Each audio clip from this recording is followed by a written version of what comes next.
Live from Jacksonville, this is CBS 47 News This Morning.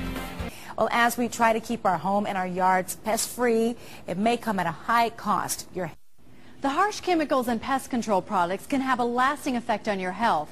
One woman sought safer alternatives after she discovered what these chemicals were capable of doing. Marge's husband was diagnosed with Parkinson's disease at the age of 40. The very first thing they asked us when they were diagnosing him and looking at neurological disorders was whether or not he had any usage of chemicals, pesticides, fertilizers, things of that sort. He used to take the pesticides, buy them in the big bags, and use his hand, no gloves, no jars, nothing, but he would spread it with his hands.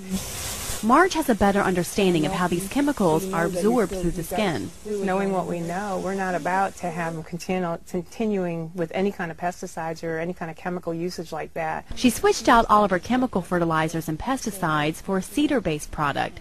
It's chemical-free and completely safe for her grandchildren and pets. And we spread it all through our shrubs. We spread it all over our grass. And sure enough, those snakes, those rats, they left our house. Actually, they went to our neighbor's house. I felt sorry for them.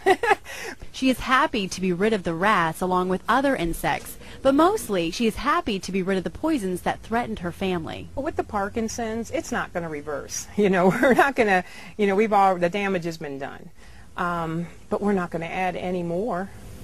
Marge also stopped using mainstream flea control products on her animals. She finds the chemical-free alternatives work just as well. For Go Green, I'm Julie Watkins, Action News.